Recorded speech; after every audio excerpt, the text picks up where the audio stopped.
Alhamdulillah setelah santunan dan break sebentar, insyaallah supaya lebih semangat kita lanjutkan acara selanjutnya, yaitu tausiah dan doa oleh Ustaz Dr. Muhammad Nurul Irfan MA. Kepada Ustaz kami persilahkan dengan segala hormat.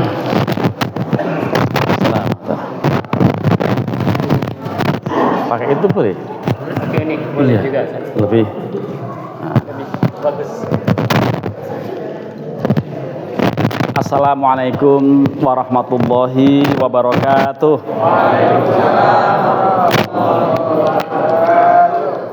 Bismillahirrahmanirrahim.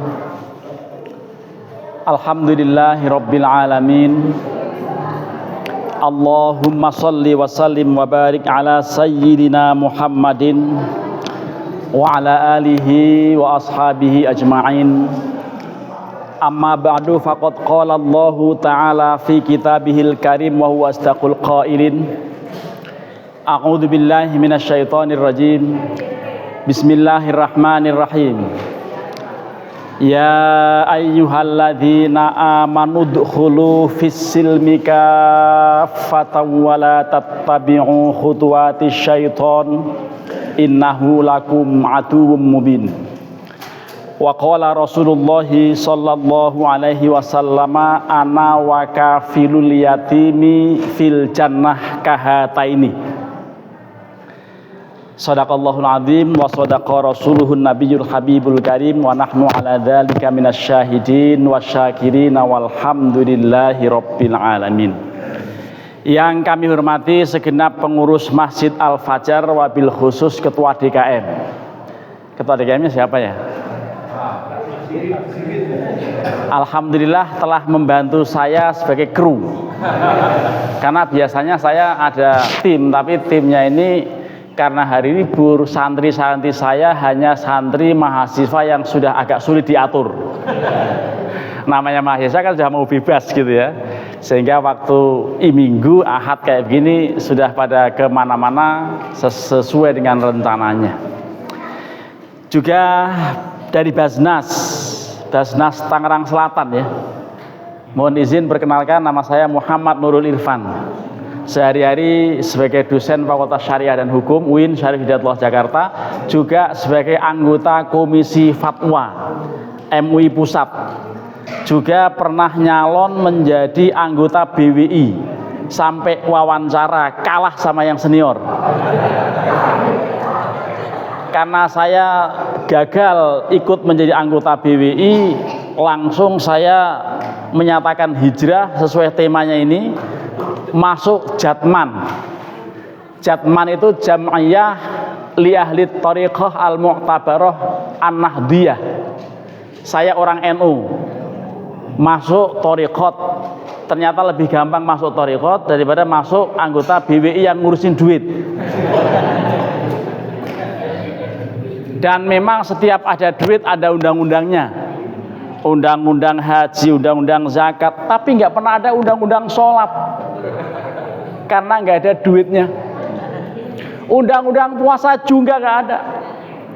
Alhamdulillah masjid kita ini makin makmur setelah saya 30 tahun nggak berkunjung lagi ke masjid ini. Dulu saya sering menjadi narsum di sini, tetapi belakangan ternyata ahad pertama di Masjid Nurul Islam Bayi Cecep, yang juga anggota Basnas kalau nggak salah kelurahan apa kecamatan gitu, MWC yang jelas. Minggu kedua, ahad kedua di Benda Indah Masjid Al-Iftitah. Minggu ketiga sekarang ini Masjid An-Nur Pamulang Permai seberang Masjid Mujahidin, yang kalau menjadi imam di sana harus konsen dan nggak boleh bisa ketawa. Karena pernah suatu saat saut-sautan speaker dengan Masjid Mujahidin, saya baca Fatihah sana waladolin, ada yang amin. Ini kacau betul itu. Jamaah itu ya meleng gitu. Jamaah bisa meleng, bisa amin ikut sana. Itu ikut surganya sana kalau gitu. Minggu keempat dibagi dua. Sesekali di Reni Jaya Masjid Nurul Hasanah, Ini masjid satu-satunya yang memang betul-betul cocok dengan saya dan istri saya. Nama saya Muhammad Nurul Irfan, kan Nurul. Istri saya namanya Hasanah. Ini masjid yang nggak boleh ninggalin saya ini. Harus ngundang, walaupun akhirnya dibagi dua dengan Masjid Umar Ibnul Khattab yang ada di Bekasi sana, regensi yang kemarin banjir. Dan alhamdulillah saya mohon doanya, mudah-mudahan sekalipun dosen, karena kenapa ke masjid-masjid, karena dosen itu Pak, siapa yang tahu singkatannya dosen? Dosen itu ngomongnya sak dos, gajinya sak sen. Jadi saya harus ngamen kemana-mana karena apa? Gajinya sudah 1 koma. Setiap tanggal 1 langsung koma karena habis buat beli tanah. Beli tanah memperpanjang rumah gitu, memperluas rumah, karena saya jadikan majelis taklim. Seberang sana itu ada gang namanya Gang Melon. Ternyata setelah saya pelajari bukan buah, Bu. Kalau di sana ada Gang Salak, buah. Gang Pepaya, buah. Tetapi Gang Melon, ya Allah, alhamdulillah sekarang sudah tidak ada di Google Map. Sudah dirubah dengan Gang Majelis Taklim. Karena saya punya majelis taklim, namanya Nur Khazin Al Jailani. Gang sebelahnya namanya Gang Kesenian, dulunya namanya Gang Jantung. Dirubah menjadi Gang Kesenian karena di situ dulu ada sanggar seni wayang golek. Kalau wayang golek bisa merubah gang jadi jantung ke kesenian, kenapa Majelis Taklim nggak bisa merubah? Saya rubah, kemudian orang tadinya protes, tapi saya mantap bahwa ini nggak akan menjadi masalah. Ternyata sekarang sudah berubah, alhamdulillah. Kenapa dirubah? Karena melon itu, Bu, ya Allah, singkatannya saya nggak tega itu menyebut di sini. Yang ketawa keras tahu, yang ketawa keras pasti tahu, gitu. Yang nggak terlalu keras penasaran. Saya sebut dosa nggak ya? Nggak apa-apa, dalam rangka dakwah. Saya bawa kitab ini. Ini ada kitabnya nih, judulnya Hijrah. Melon itu, ya Allah, karena yang saya tempatin rumah itu ternyata dulu berjajar kontrakan itu menampung pekerja yang luar biasa, tiap malam bekerja jualan tempe yang ada di alang-alang. Tempe satu nggak habis-habis, kecuali udah expired, nggak laku.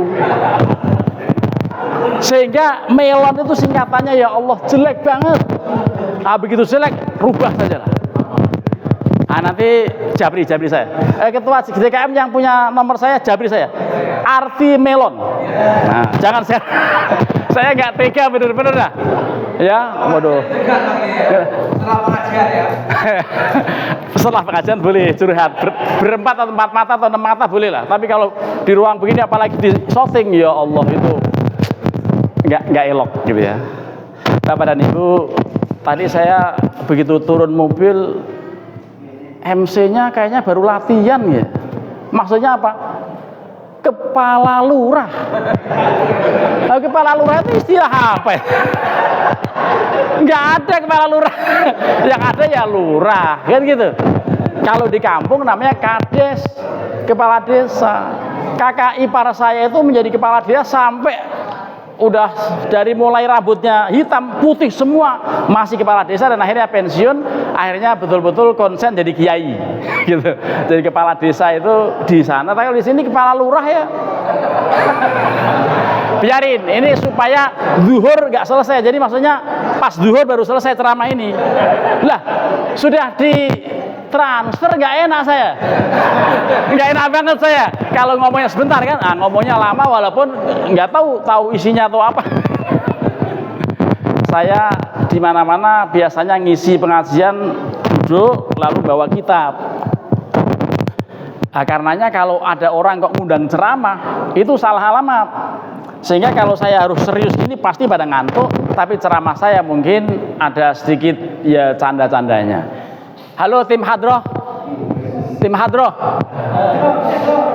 Percuma diundang, ntar amplopnya kurangin lagi kalau nggak bisa ngiringin selawat saya. Kira-kira bisa nggak ya? Selawat yang gampang aja. Ya Rasulullah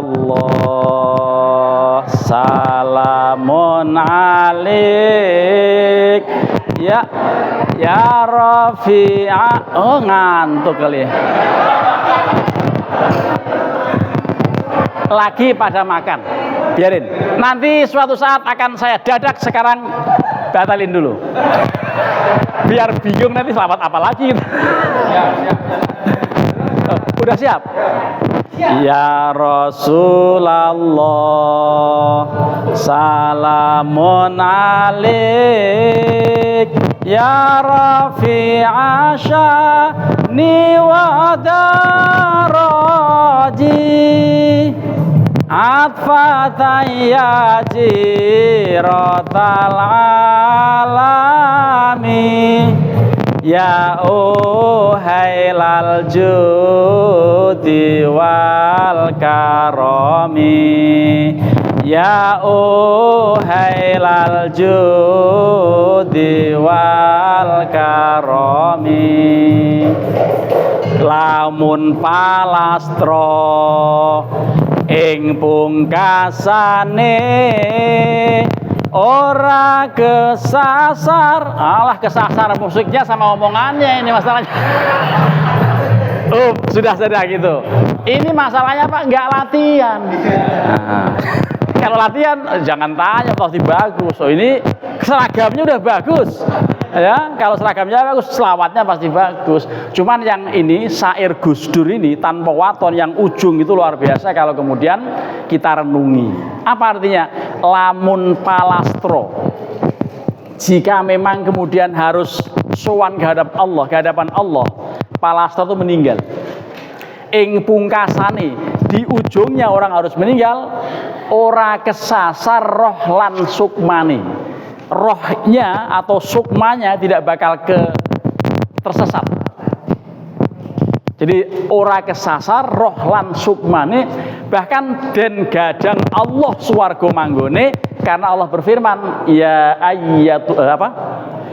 ayyatuhan nafsul mutmainnah irji'i ila rabbiki radiyatan mardiyah fadkhuli fi ibadi wadkhuli jannati. Wahai jiwa yang tenang, itu nanti kalau sudah wafat atau menjelang wafat, orang-orang soleh seperti bapak dan ibu semua ini, insya Allah bapak dan ibu termasuk orang-orang yang soleh, orang-orang yang akan disambut Allah dengan kalimat ya ayyatuhan nafsul mutmainnah, wahai jiwa yang tenang, kembalilah kepada Tuhanmu dengan sukacita, masuklah dalam kelompok hamba-hambaku dan silahkan masuk ke dalam surgaku. Itu den gadang Allah swarga manggone itu dari Al-Quran itu. Jadi den gadang itu artinya diucapkan selamat datang, dan swarga manggone tempatnya dalam surga. Mudah-mudahan kita termasuk ashabul yamin, orang-orang yang golongan kanan dipimpin oleh Kanjeng Rasulullah SAW, bukan ashabus shimal, kelompok kiri yang dipimpin oleh Firaun. Mudah-mudahan kita termasuk orang yang min ahlil jannah. Terlebih lagi kita semuanya didoakan oleh para yatama. Ini yatim piatu ini kalau sudah berdoa, waduh, itu doanya laisa bainahu wa bainallahi hijab. Orang yang anak yatim itu doanya bisa mengguncangkan arsy. Itu artinya kita memang dianjurkan untuk apa? Mengusap kepala anak yatim. Setiap bulan Muharram, terlebih lagi kalau biasanya di mana-mana tanggal 10 Muharram. Ini siapa yang bisa ke depan ini? Coba yang pakai yang ujung sini. Saya akan memberi contoh cara mengusap kepala anak yatim. Karena kalau salah ngusapnya, wah itu bisa kualat itu. Iya, yang ujung Pak. Nah. Ya yang gemuk nggak apa-apa lah. Ya gemuk yatim juga. Yatim gemuk berarti makmur dia. Ayo silakan yang gemuk sini. Tapi yang penting laki-laki, jangan yang perempuan. Sini yang ujung. Ini cara mengusap kepala anak yatim. Nah sini. Ya. Ini contoh, adapun mengusap hakikinya sudah dilakukan, kan? Nanti jangan. Ini kelas berapa? 3. Namanya siapa? Abdul. Abdul siapa? Abdurrahman Ar-Rasyid. Abdurrahman Ar-Rasyid. Di mana tinggalnya? Kriya Asri. Kriya Asri. Saya minjem pecinya dulu untuk ditaruh di sini. Bapak dan Ibu kalau mengusap kepala anak yatim, menghadap kita kepala anak yatimnya, jangan salah. Ada sebagian orang yang salah ngusapnya. Diusap dari depan, diucek-ucek sana-sana, terus disuruh sana, suruh mundur. Itu bisa kualat. Yang bagus ngusapnya dari sini, terus ke depan, bablas ke saku, ngambil amplop. Tuh. Saya mau ngasih ini cuma 2.000 buat parkir ini kan. Ya, tapi boleh 4.000 dah buat nanti bisa menjadi 4 juta itu. Ya. Terima kasih. Ya. Jadi ini mohon maaf nih karena tadi buat parkir. Jadi ngusapnya jangan dari depan ke belakang. Tapi dari belakang ke depan, mampir ngasih amplop kasih. Dulu ada cerita nih, bukan cerita, nyata.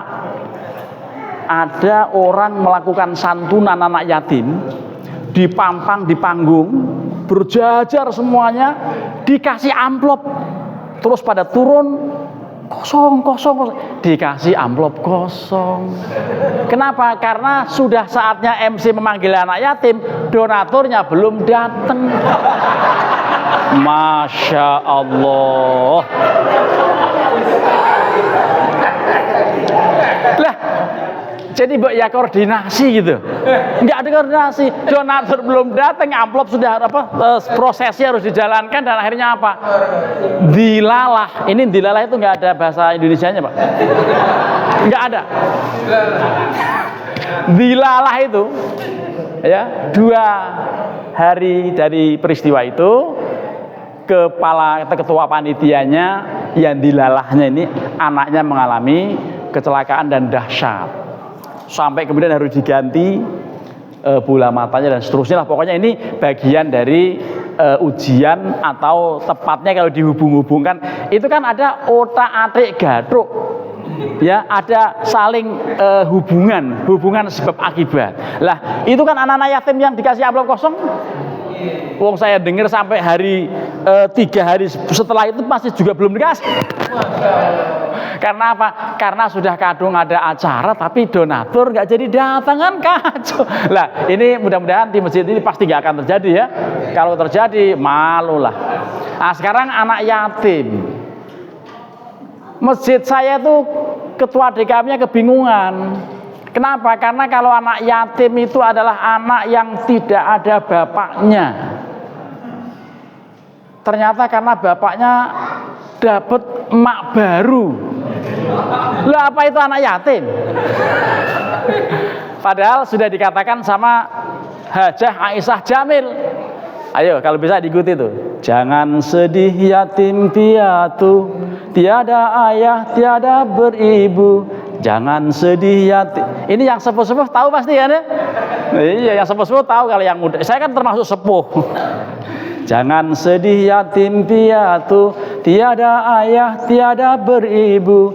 Jangan sedih yatim piatu, tiada ayah tiada beribu. Tapi sedihlah tak punya ilmu, jalan yang mana hendak dituju, gitu ya. Itu qasidah zaman saya belum lahir. Karena penyanyinya Aisyah Jamil yang nyanyi panggilan haji itu. Panggilan haji dan seterusnya lah. Pokoknya lagu-lagu tua itu anak yatim itu memang bukan tidak perlu bersedih karena apa? Orang sudah pada peduli. Setiap tanggal 10 Muharram di mana-mana diperingati sebagai hari anak yatim. Dalilnya apa? Susah mencari dalilnya, tapi karena ini tradisi baik maka kemudian terus berkembang. Bahkan setiap tanggal 1 Muharram orang sudah gegap gempita mengganti trompet dengan obor kan gitu. Obor pada pawe menyambut gegap gempita datangnya tahun Hijriyah. Kalau dulu sampai pada sakit ini ya karena niupin trompet. Zaman dulu itu untuk pergantian tahun yang miladiah. Nah, sekarang sudah banyak orang memahami soal hari anak yatim. Tampaknya ini dikaitkan dengan tanggal 10 Muharram yang orang Jawa menyebutnya bulan Suro. Gara-gara hari ke-10-nya disebut dengan hari Asyura. Orang Jawa mengatakan bulan ini sebagai bulan yang gawat, keliwat-liwat, wingit kepati-mati, jalma moro mati, setan moro setan mati, iblis moro iblis mati. Ya, itu apa? Karena emang betul-betul banyak peristiwa-peristiwa besar yang terjadi pada hari ke-10 bulan Muharram itu. Kita sudah lewati dan kita alhamdulillah kemarin hari Ahad dan Sabtu, hari Tasu'a, hari Asyura kita berpuasa, sepakat kita menjalankannya kecuali yang tidak. Kan gitu. Insya Allah ibu-ibu puasa ya. Tanggal 10 Muharram kemarin jatuhnya hari Ahad waktu itu. Itu yang Rasulullah pernah sabdakan. Ketika sampai di Madinah lalu berkonfirmasi bertanya pada para masyarakat di sana. Ternyata memang mereka mengatakan ini hari diselamatkannya Nabiullah Musa alaihissalam dari kejaran Fir'aun dan bala tentaranya. Karenanya kami bersyukur dalam rangka untuk bersyukur pada Allah, hari ini diselamatkan Nabi Musa. Lalu Nabi mengatakan nahnu ahaqqu bihi minkum. Saya lebih berhak untuk juga merayakan berterima kasih pada Allah mengenai diselamatkannya Nabi Musa. Itulah kemudian Rasulullah SAW memerintahkan kita untuk puasa di bulan Muharram tanggal 10 yang namanya hari Asyura. Tetapi dalam kesempatan yang lain beliau mengatakan khaliful Yahud, tampillah beda Anda dengan Yahudi. Dari sisi fisik, dari sisi penampilan, termasuk juga dari cara beribadah. Kalau Yahudi puasa hari Asyura semata-mata, maka kita dianjurkan supaya beda dengan mereka puasa tanggal 9 hari Tasu'a.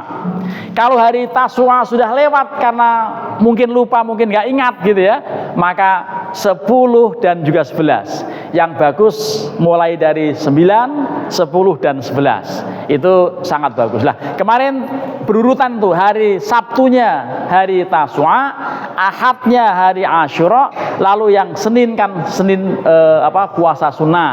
Karena Rasulullah SAW ketika ditanya kenapa engkau puasa hari Senin ya Rasulullah, karena hari inilah saya dilahirkan. Berarti beliau melakukan maulid, melakukan sikap syukur kepada Allah karena dilahirkan di hari Senin. Sehingga kita puasa itu pertama mengikuti Rasulullah SAW, dan ketika Rasulullah ditanya mengenai kenapa puasa hari Senin, karena beliau lahir hari Senin. Bahkan kemudian ketika hari Kamis juga puasa, beliau ditanyakan, beliau memberi penjelasan karena hari Kamis ini amal-amal saya dicatat oleh Allah, dilaporkan oleh malaikat pada Allah, dan saya senang sekali kalau amal catatan saya dilaporkan dalam keadaan berpuasa. Nah, mudah-mudahan ini bagian dari yang sunnah kita jalankan, karena memang ya biqadril imkan, tentu yang sudah terbiasa akan sangat berat meninggalkan puasa Senin Kamis. Tetapi yang belum terbiasa akan sangat lebih berat untuk memulainya. Nah, ini kemudian anjurannya antara lain untuk menjalankan sunnah-sunnah, diantaranya soal Senin dan Kamis puasa. Bapak dan Ibu kaum muslimin, ini tadi temanya kan mengenai hijrah. Satu-satunya hadis yang disampaikan oleh Imam An-Nawawi dalam kitab Riyadhus Shalihin, yang juga sebetulnya dalam kitab Fathul Bari atau kitab Sahih Al-Bukhari, menyebutkan satu hadis yang kalau dalam kitab Riyadhus Shalihin itu subjudul pertama hadis ketiga dari Aisyah yang mengatakan qala Rasulullah alaihi salatu wassalam la hijrata ba'da fathin atau ba'dal fathi. Tidak ada hijrah setelah Fathu Makkah. Sebelumnya wajib orang-orang untuk dianjurkan, bahkan diperintahkan hijrah bersama Rasulullah dari Makkah ke Madinah. Itu setelah terjadi Fathu Makkah, maka tidak lagi ada hijrah. La hijrata ba'dal fathi. Kenapa? Karena tidak berlaku hijrah ini antara Madinah dengan Makkah sudah sama-sama menjadi negara Islam. sudah menjadi negara yang makmur, negara yang semuanya dalam kekuasaan Islam. Dan Islam adalah ya'lu wala yu'la alaihi. Itu yang akhirnya kemudian hijrah secara fisik sebetulnya tidak lagi diperlukan. Tetapi saya yakin di antara bapak dan ibu semua ini yang sudah sepuh-sepuh itu hampir tidak ada yang asli lahir di sini. Betul nggak? Ayo ngaku aja. Hampir tidak ada yang lahir asli di sini. Gitu. Maka anjurannya apa? Kalau mau maju memang hijrah. Kalau mau maju hidupnya, termasuk sukses dalam berdakwah, termasuk sukses dalam berniaga, ekonomi dan seterusnya, hijrah dari tempat satu ke tempat lain, khususnya mulai dari kita lahir. Saya lahir di Magelang, usia SMA ke Jogja, mulai dari S1 sampai sekarang di Tangerang Selatan. Ini artinya memang harus hijrah. Dan ini bagi anak-anak yang masih taraf belajar, itu Imam Syafi'i malah yang mengatakan begini, ma fil maqamili dhi aqlin wa dhi adabin fada'il autona waghtarib tajid aywadon amman tufariquhu. Tidaklah ada suatu tempat, tidaklah ada orang yang tetap di satu tempat, yang orang itu bakal cerdas, atau orang yang memiliki kecerdasan tidak bakal betah dalam satu tempat. Nanti akan menjadi kata dalam tempurung. Karenanya faja'il auton, merantaulah, tinggalkan kampung halaman dan merantaulah. Dengan begitu tajid aywadon amman tufariquhu, kalian akan mendapatkan gantinya orang yang kamu tinggalkan. Katakan keluar dari kampung, kita meninggalkan sanak saudara atau katakan orang tua, mungkin nanti kan akan kita dapatkan saudara yang baru di tempat baru. Itu janji Imam Syafi'i. Karenanya setelah dikatakan da'il autona waqtarib wansab fa inna ladzidal aishi fin nasab, dan bercapek-capeklah dalam mencari ilmu, bercapek-capeklah dalam mencari anugerah Allah, karena kenikmatan hidup itu ada dalam dibalik capek itu. Jadi orang yang setelah capek mencari ilmu, walaupun memang luar biasa mencari ilmu itu, apalagi kondisi ekonominya pas-pasan. Jadi kalau ada mahasiswa yang mengatakan saya susah Pak, saya susah, lah jangan ngomong susah. Tidak ada orang paling susah kecuali saya bilang gitu. Karena apa? Saya dari Magelang ke Jogja, kemudian Jogja ke sini, itu mulai dari MTS tidak pernah mendapatkan subsidi atau katakan SPP dari orang tua. Itu selalu mencari sendiri dan itu luar biasa. Tetapi dengan psikologi orang miskin itu justru malah kemudian tangguh. Lah itulah. Jadi memang di dalam mencari ilmu itu perlu dengan kesungguhan, dan kalau tidak sungguh-sungguh itu biasanya ya tanggung, hasilnya tanggung. Lah oleh karenanya betul-betul saya di Jakarta luar biasa. Karena apa? Teman-teman yang lain bisa kos di Ciputat, tetapi saya waktu itu harus tinggal di masjid di Majestic deket Pasar Loa, Taman Puring gitu. Jadi pernah suatu saat saya punya sepatu agak bagus, meleng sedikit hilang. Jangankan jamaah, pengurus masjid sepatunya hilang. Itu hanya di Majestic itu, karena dekat Taman Puring. Wah, itu luar biasa. Ya, dan bahkan sebelum tinggal di masjid atau siang harinya harus ikut menjadi pasukan kuning. Waktu itu sudah ada Pak, pasukan kuning, karena kerja sapu di jalanan itu ya. Tapi karena sapu, kemudian sepatu bot, baju Verback, semua saya titipkan di sebuah depot fotokopi. Ternyata fotokopi itu kebakaran, itu baju kebesaran saya kebakaran juga. Akibatnya apa? Akibatnya dimarahin sama bosnya, dan setelah seketika itu juga dikeluarkan. Ya sudah, kalau begitu memang bukan kerjaan saya gitu kan. Akhirnya tetap saya terus belajar kuliah terus. Tapi memang kemudian harus pakai kaos yang diginiin, pakai kacamata hitam, supaya kalau ada teman saya yang lihat nggak ngenalin gitu. Kan malu kalau ketahuan teman saya kan gitu. Tapi alhamdulillah dengan begitu bertahan selama 3 bulan persis. Setelah itu saya mulai ngajar anak-anak ngaji, pamer-pamer adzan suara gitu kan. Caper sama pengurus masjid. ya, biar bisa tinggal di situ. Dan ternyata kalau orang-orang sufi dulu, mereka sholat subuh menggunakan wudhu isya.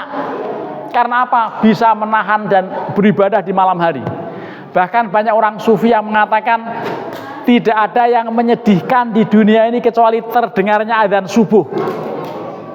Orang-orang sufi, orang-orang yang beribadah sudah nikmat, orang-orang mukhlisin, itu setiap adzan subuh berkumandang menangis. Karena apa? Waktu bermunajat, waktu berdialog, waktu berasik maksud dengan Allah habis. Datangnya subuh itu, menangis mereka.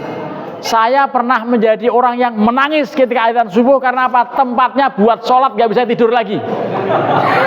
Sama-sama menangis, tapi motivasinya lain, begitu ya. Nah ini, jadi orang sufi itu luar biasa, ya, karena bisa menahan ibadah di malam hari. Dan mudah-mudahan ini kita ternasihati oleh kisah-kisah yang model seperti ini, dan akhirnya kita bisa sesekali untuk menjalankan sholat malam. Karena apa? Karena sholawatnya harus bunyi nih, ya.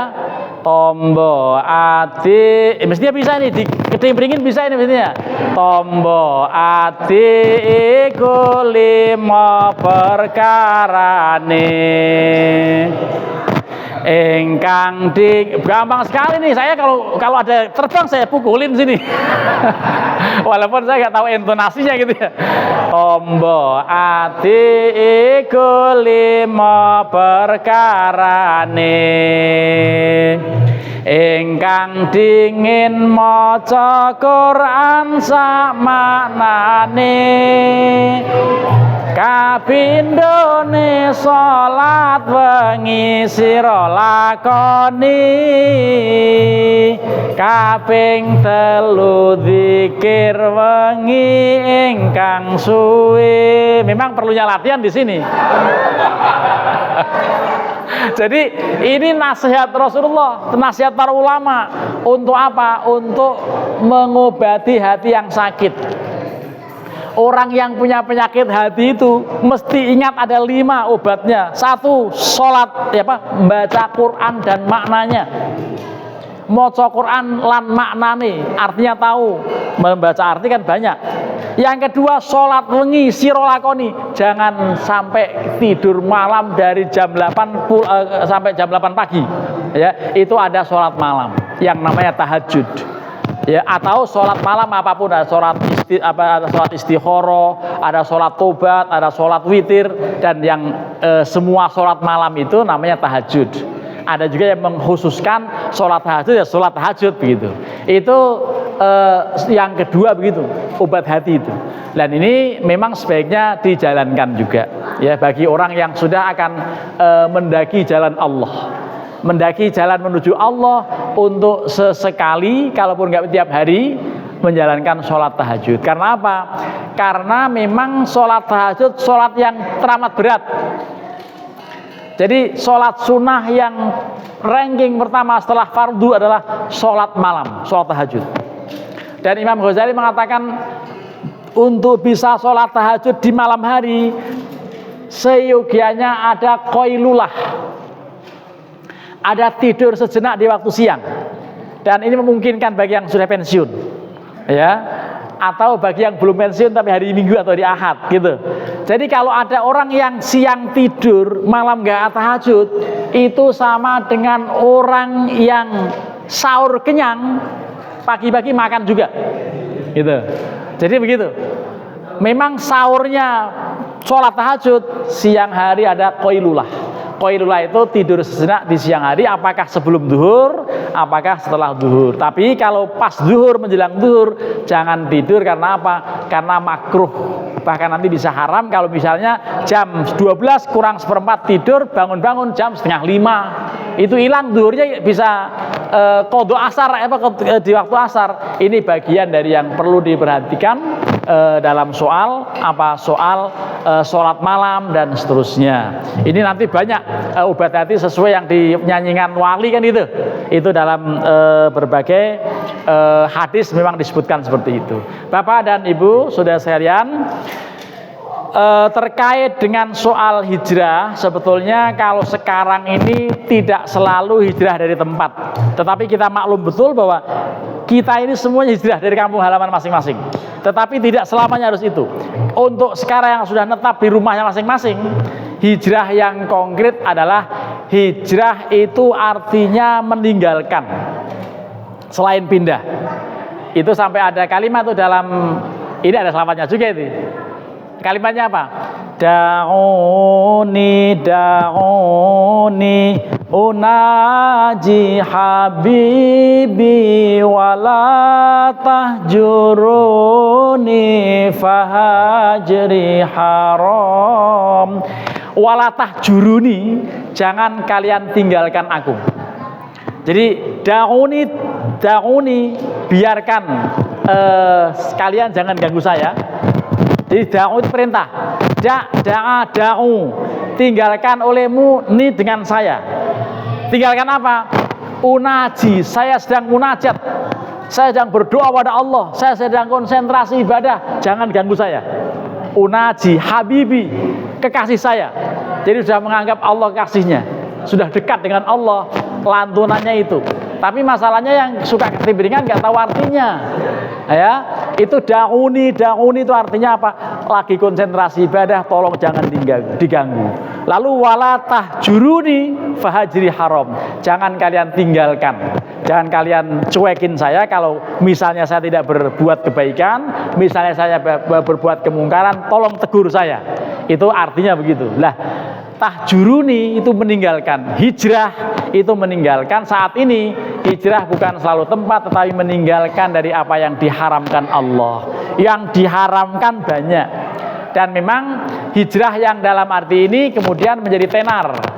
Artis-artis sedang melakukan hijrah gitu ya. Ada istilah hijrah, padahal yang dimaksudkan hijrah itu adalah itu.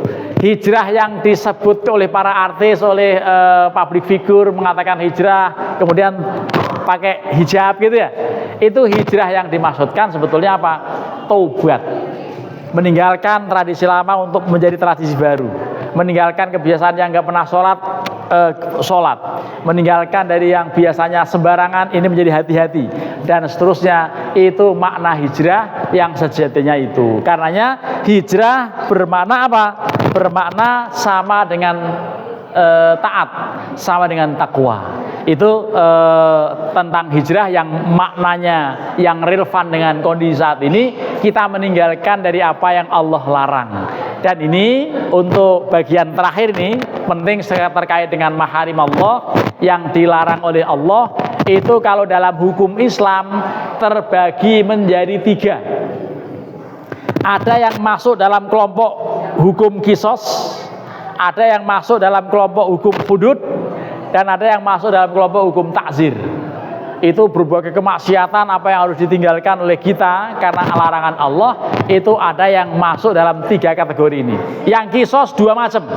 Ada yang akibat orang menganiaya orang, maka hukumannya dianiaya. Orang yang dalam bahasa Jawanya utang nyawa, sahur nyawa, utang pati, sahur pati, itu sebetulnya ada kisos. Orang yang nendang ditendang, orang nyulek diculek, orang jambak dijambak, dan seterusnya. Hukum Al-Quran seperti itu. Kita tidak boleh melakukan kedoliman pada orang lain. Kita dikagetkan oleh ada kasus seorang diplomat yang meninggal dalam suasana dilakban gitu ya. Oh, itu misterius betul itu. Dan itu agak susah membuktikannya, tapi dicurigai pasti ada hal-hal yang krusial ya soal ini.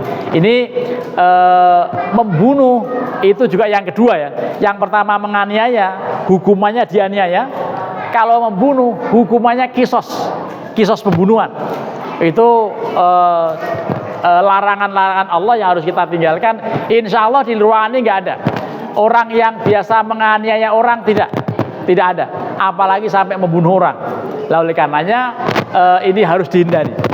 Termasuk juga yang hudud ada 7 macam yang masing-masing insya Allah kalau dibahas bikin pusing. Karena apa? Ini masuk dalam kelompok fikih jinayah, masuk dalam kelompok hukum pidana Islam, yang semuanya hanya teori di Indonesia tidak dijalankan. Kenapa? Karena Indonesia bukan berdasarkan apa? Berdasarkan hukum Islam atau hukum syariat, tetapi hukumnya hukum ya adat, hukum agama ada masuk. Hanya memang hukum agama ini yang masuk di situ hanya soal perdata. Tapi alhamdulillah soal perdata pun sekarang sudah marak, bahkan sudah di pengadilan agama melalui sosialisasi adanya hukum pidana, hukum Islam, yaitu kompilasi hukum Islam. Terkait dengan soal ini, maka kemudian yang perlu kita pahami, kita di masyarakat memang kadang-kadang suka ada yang bersentuhan dengan soal hukum. Artinya apa? Misalnya ada orang meninggal, itu banyak yang salah kaprah kaidahnya budaya masyarakat.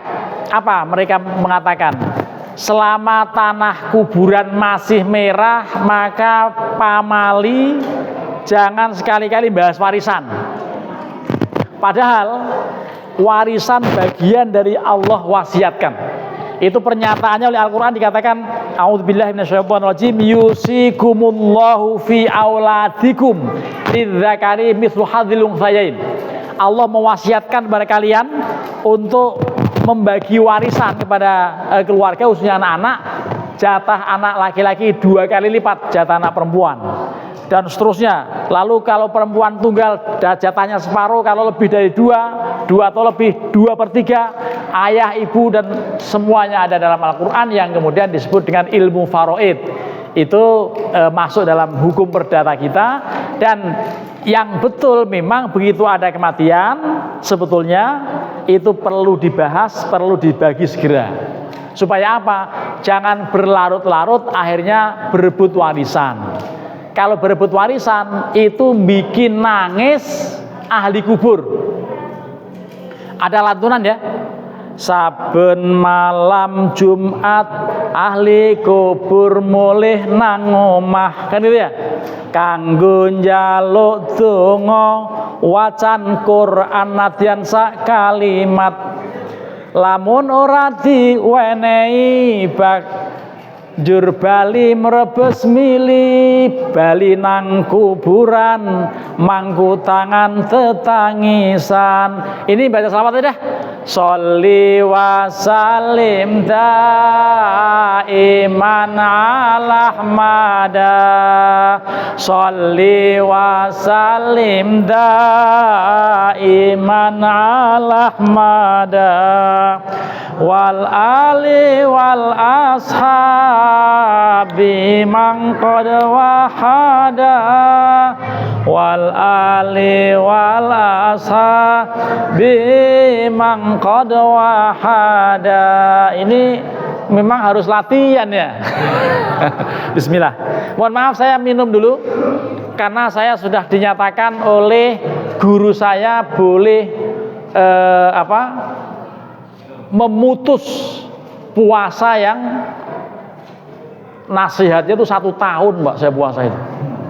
Wah, dari Muharram tahun lalu sampai Muharram tahun ini, dan sudah bebas. Lah begitu bebas saya makannya luar biasa, kayak habis sakit. Itu kemaruk jadi. Bismillah. Nah, ini ada lanjutannya. Kaitan dengan apa? Kaitan dengan ahli waris itu, orang yang telah meninggal, pewaris yang telah meninggal, itu setiap malam Jumat, saban malam Jumat pulang ke rumah. Silakan buka kitab Ar-Ruh karya Ibnu Qayyim Al-Jauziyah. Itu termasuk kitab Ihya Ulumuddin, termasuk kitab Tadhkiratul Qurtubi. Ada hadis-hadis yang mengatakan bahwa mereka pulang melihat anak cucunya. Ada nggak yang baca surat Al-Kahfi? Ada nggak anak saya yang pada tahlilan? Ada nggak anak saya yang pada baca Yasin? Kalau ada, makces mereka luar biasa senangnya. Tapi kalau nggak ada, mereka mengatakan, waduh nyesel gua ngelahirin lu pada gitu. Jadi luar biasa itu. Mereka menyesal. Ya, lah itu malam Jumat ada gelek. Ya malam Jumat ada maksiat, itu kacau betul itu. Lah alhamdulillah di mushola kita ini ngomong-ngomong ada tahlilan ke sini ya? Nggak ada kali ya? Ya kalaupun nggak ada, yang penting ada mengaji bersama malam Jumat atau malam Ahad ya, di mana-mana malam Senin biasanya itu bagian dari yang sangat penting untuk dijalankan. Mudah-mudahan ini kalau kita menjelaskan soal bagaimana hudud, bagaimana ta'zir, insya Allah menjadi pusing. Terakhir, ini terakhir sekali nih. Ini ibu-ibu seragam dari mana sih ya? Ibu ada di kompleks ini ya? Saya nanya, di tempat ibu atau bapak ada orang yang tidak menikah tapi hamil? Ada? Orang yang mengalami ini atau peristiwa ini disebut sebagai apa ya? Tekdung tralala. Karena apa? Karena memang itu terjadi di berbagai tempat dan sebetulnya kaitan dengan soal penjagaan hubungan kekerabatan, hubungan nasab itu menjadi masalah. Karena nasab hanya bisa dijaga melalui perkawinan, baik yang sah maupun yang fasid. Yang sah itu ya nikah biasa, tapi yang fasid yang mungkin karena termasuk misalnya kawin kontrak segala macam itu. Kan ada kawin kontrak, kawin nikah mut'ah yang diperselisihkan hukumnya itu masuk dalam kategori nikah fasid. Lah kalau terjadi hal yang seperti ini, itu sebetulnya terkait dengan soal nasab menjadi permasalahan. Ini nasab yang penting kita ketahui tanpa harus menghubungkan dengan nasab ba'alawi atau non ba'alawi. Enggak, bukan itu. Tapi nasab hukum Islam. Karena kalau tidak diketahui dengan baik, ini menjadi persoalan. Kenapa? Karena anak itu mesti dibentuk kalau sudah ada akad nikah. Jadi kalau ada orang hamil di luar nikah, maka sebetulnya soal nasab anak itu nggak akan nyambung dengan bapaknya. Ibu masih ingat tahun 98? Ada sinetron judulnya Pernikahan Dini. Masih ingat? Bintangnya Agnes Monica dengan Sahrul Gunawan. Itu dikisahkan hamil duluan, lalu anaknya namanya Vito. Masih ingat?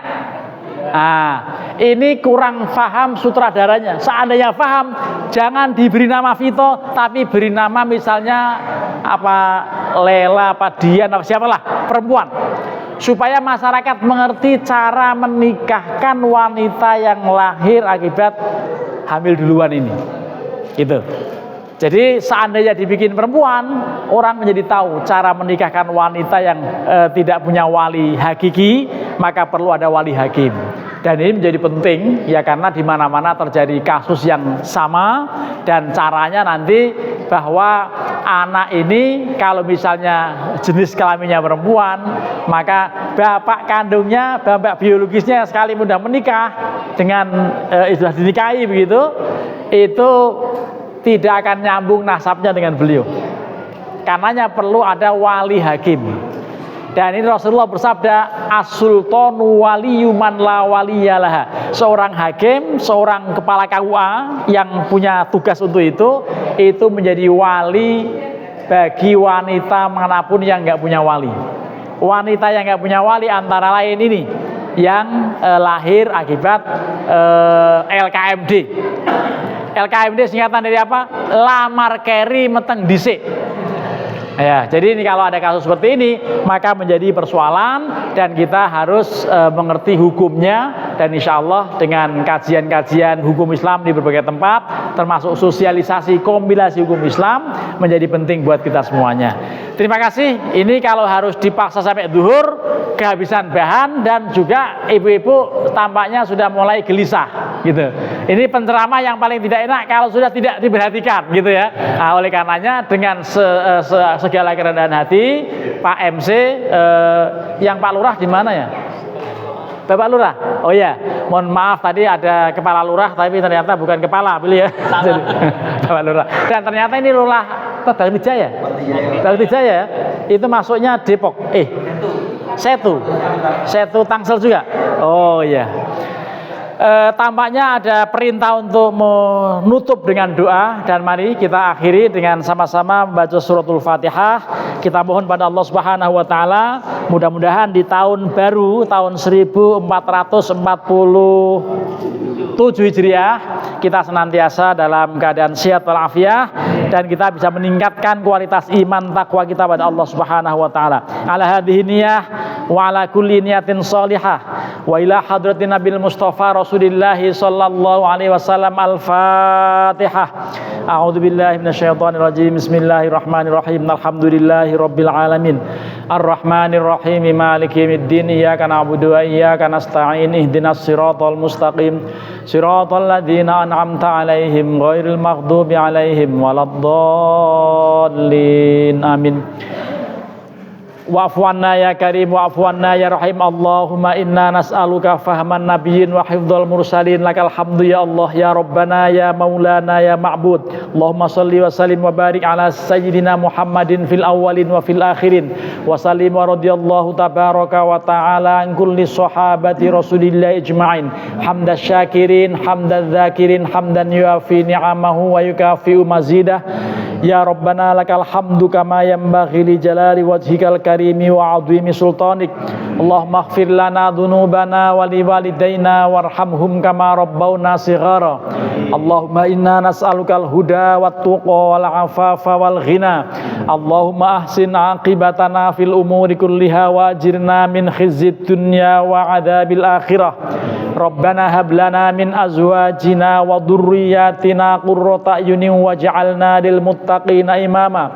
Rabbi ij'alna muqimis shalah wa min dhurriyyatina rabbana wa taqabbal du'a.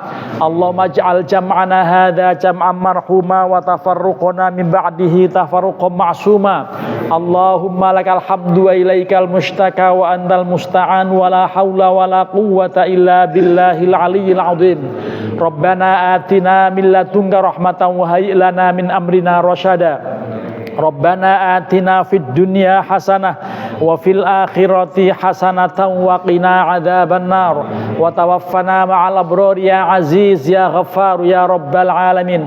Rabbana taqabbal minna innaka antas samiul alim wa tub alaina ya maulana innaka antat tawwabur rahim. Wa sallallahu ala sayyidina Muhammadin wa ala alihi wa sahbihi wa baraka wa sallam. Subhana rabbika rabbil izzati amma yasifun wa salamun alal mursalin walhamdulillahi rabbil alamin. Terima kasih, mohon maaf apabila ada yang kurang berkenan. Yang benar dari Allah dan Rasulullah, yang salah karena kedanggalan ilmu saya. Wallahul muwaffiq ila aqwamit thoriq. Wassalamualaikum warahmatullahi wabarakatuh.